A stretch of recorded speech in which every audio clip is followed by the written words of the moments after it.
It's PDX again. Welcome to Dictation. And I'm about to try to dictate to y'all this article that I found on Facebook that's I read a little bit of it and it's got on my nerves, but I'm going to go ahead and read it to y'all and go ahead and tell me what y'all think in the comments below. It's from OZY.com, Ozzy.com. And it says, Fathers, here's why your children should have their mom's last name. Right after Father's Day. How about that? Anyway, being the partner of a queen. Oh, I'm sorry. It was written by Sean Braswell. It was published June 18th, 2007. Being the partner of a queen can be challenging, even emasculating at times. One of the biggest indignities suffered by Britain's Prince Philip, the 95-year-old husband, consort of Queen Elizabeth II, who will retire from public life later this year, was reportedly when the Queen, early in their marriage, decided their royal offspring should bear her surname of Windsor, not his of Mountbatten. I am the only man in the country not allowed to give his name to his children, Philip complained. According to a biography of the Queen by Sally Bedell Smith, I'm nothing but a bloody amoeba. You freaking man jizzle. Man, that's what you get. Anyway, should have been the king. Buster. Even putting aside the fact that Philip did not himself adopt the Mountbatten name until he was 21, such a grievance might sound a tad old-fashioned. Alas, it's not. In 2007, the Queen's decision remains unusual. In only 4% of families, according to a survey by Babycenter.com, do the children carry their mother's last name. We may be celebrating fathers and fatherhood this Father's Day, but we don't need to celebrate a still pervasive patriarchal culture in which children are almost invariably given their father's surname. Truly enlightened modern-day fathers should consider bucking convention by giving all mothers the Queen's prerogative. A woman shouldn't have to sit on a fucking throne for her children to bear her name. Yeah, okay. Names do matter. When I agreed to my wife's request that our children have her last name, it was not because I wanted to make a feminist statement or that I didn't like my own name. Rather, it seemed the least I could do given the disproportionate effort she would be putting into having them. At the time, I had no idea what an embarrassingly small club I was entering. Yeah. Roughly 20% of women, according to a Google consumer survey, now keep their own names when they marry. And yet, when a child enters the picture, the baby is almost automatically given the father's name. Why? Why? You hear several innocent explanations proffered, among them that the man's name compensates for his inability to give birth or any uncertainty over the offspring's paternity. Others argue it's simpler for everyone to have the same last name. Why complicate the family tree? The reality, however, is that paternal-based naming does not exist in a vacuum. It is part and parcel of a larger and long-running social structure in which women were and still are expected to subjugate their identities in favor of joining their husband's family. We have a long history of names representing ownership, says Casey Edwards. Edwards. Hope they're not white. That's a joke. Anyway, Casey Edwards, best-selling author of Guilt Trip. It's a poverty-based convention we default to, often without thinking about it. Edwards now regrets giving her husband's name, a blind spot, she says, that shows just how deeply the idea of male ownership of women is entrenched in our culture. And names do matter.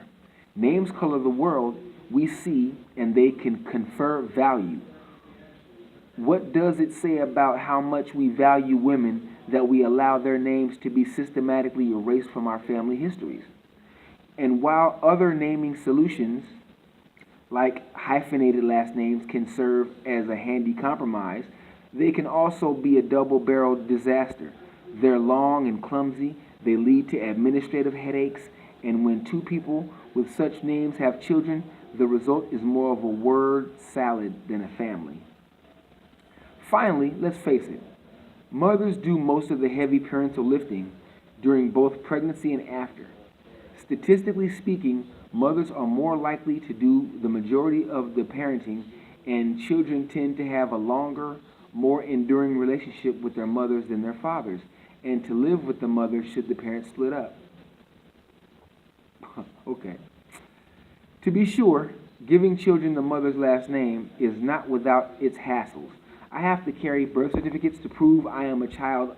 I have to carry birth certificates to prove I am not a child abductor when I travel alone with my daughters. But it's a minor inconvenience on a road to a more inclusive society and family tree. Fathers, if you want to model a less patriarchal world for your children, it starts at home, beginning with the birth certificate. Embrace it. Don't be a bloody Prince Philip. All right. That took about 6 minutes that I'll never get back. Don't be a bloody Prince Philip. No, don't be a bloody Prince Philip. Wipe the blood off, man, because that's probably some menstrual blood. What's wrong with y'all, man? Come on with that old bullshit. Y'all don't watch Game of Thrones? Well, in Game of Thrones, they don't give the mother's last name even if it's a bastard. Now, Islamically, you get the mother's last name if you're a bastard, but also you don't get to inherit from the father if you're a bastard. Just like in Game of Thrones.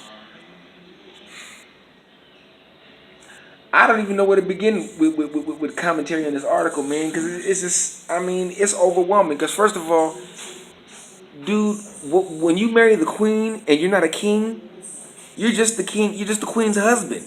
You don't get to be a king. See, if you're a king and you marry a woman, she's a queen. No matter what.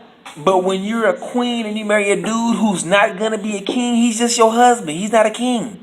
So women can't make kings, which is why you shouldn't take their last name. Now, my children, I married the mother before I conceived. So all my children have my last name, God damn it. And I wouldn't have it any other way. Now, if I fathered a bastard and they got the mother's last name, okay, well, all right, cool. That's what I get, or that's what happens when you choose to marry somebody or choose to have a child with somebody without marrying them. You know what I'm saying? That's just the rules. Linguistically, those are the rules. But, you know, we live in a modern world where, you know, people want to give women all kind of credit, you know what I'm saying, and they can't bench press or make good decisions. But I digress. It is what it is, you know. So, I mean, I don't agree with that because, I mean, I don't know. I don't plan on having any more children after the 4 girls that I do have. And if I do, you know, I mean, it'd be because I done not hit the lottery, but I done hit a special kind of lick where money ain't even gonna matter no more. You know what I'm saying? But, you know, this is some kind of silly if you ask me. You know what I'm saying? I thought it was gonna be something. I thought it was gonna be something that was gonna give facts or a strong opinion as to why a child should have the mother's last name, not just because, you know, while I'm out working, she's at home breastfeeding. Because, I mean, granted, I can't carry a child. And, you know, I mean, we can't do that. See, these are these things that kill me about feminism, because giving birth is what women's bodies do because God said so. And if you don't believe in God, because nature said so. You know what I'm saying? A man can't do it. We don't have the equipment. You know what I'm saying? But what we do have the equipment to do is work for the rest of our lives as utilities until we die. And because of that, that reason alone is why the children should have our last name. Because we're going to die before the woman does. See what I'm saying? How many women have to have a birth certificate because the child doesn't have their last name? Because they'll think that the woman kidnapped the child. I'll wait for the women to sit there and say how many times they had to have a birth certificate. See, when I go to California with my children on the airplane, they got my last name. So I don't got to sit there and be like, oh, birth certificate to prove it. No. Not to mention the fact that they look like me, minus the beard. You know, but I don't know. I'm sorry, fellas, for reading such a moist ass article. You know what I'm saying? I gotta dry off because that shit got me all kind of lubricated and shit. You know what I'm saying? Got KY jelly coming out of my ears or whatever the hell. You know what I'm saying? That was real moist. I don't appreciate that. So I'm gonna try to come back, maybe read something later on. You know what I'm saying? Something that might have a little fire, but I'm sorry. I apologize for that, fellas. I thought it was going to be an inspiring reason, like, oh, women do this, and this should be why, because X, Y, and Z. No, it's just, oh, because they do this, and da-da-da-da-da, and we shouldn't be patriarchal. Man, I'm a patriarch. Just like my granddaddy. You know what I'm saying? I'm a patriarch. And just like John from MGTOW is freedom, I have the penis.